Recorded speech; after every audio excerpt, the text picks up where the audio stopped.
Jam pukul 12.41 aku nak gerak pergi balik ke Ipoh sebab aku nak buka bazar Ramadan. Aku sekarang berada di MRT Putra Permai. Angkutan yang aku pakai macam biasa Chris Kebun. Let's go. Kat highway LDP.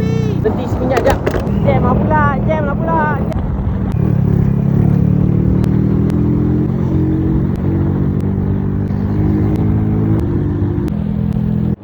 Pula berada ni tolak motor.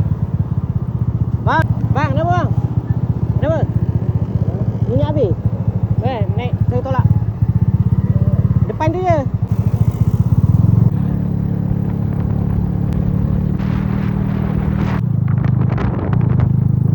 Alright bang, gerak tu. Nak settle tolong berada tu, let's go. Ayah pula tengah ni. So kita tarik buang.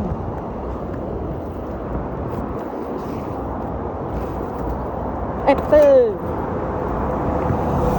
Jom kita gerak balik. Bye.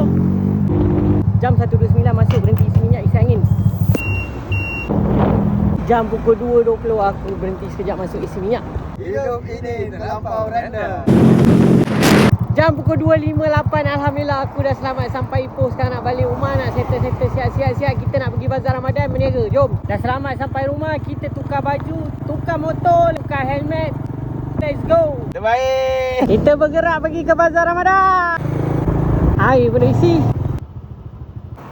Aku dah sampai tapak aku berniaga bazar Ramadan Selibin. Dah sampai, kita pakailah uniform, pakai apron, pakai topi. Mari. Kat bazar Ramadan ni aku jual air jus durian Belanda RM4 je. Nacho cheese RM10 dan puding karamel RM2 sahaja. Hari ni special sikit sebab air jus durian Belanda dah ada orang infak satu balang. Korang datang cuma ambil free je. Tapi cuma hari ni tau. Sekarang kita kasih bancuk air. Tuang isi buah, tuang air, kacau-kacau.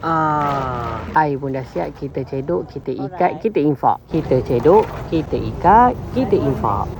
Kita cedok, kita ikat, kita infak. Kita cedok, kita ikat, kita infak. Kita cedok, kita ikat, kita infak. Kita cedok, kita ikat, kita infak. Kita cedok, kita ikat, kita infak. Right, bye.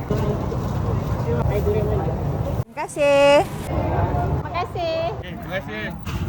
Terima kasih. Terima kasih. Terima kasih. Terima kasih bang. Terima kasih Ayu. Terima kasih. Balang pun dah kosong, semua dah settle. Let's go. Kita balik. So guys, jangan lupa follow aku untuk next vlog yang akan datang. Bye.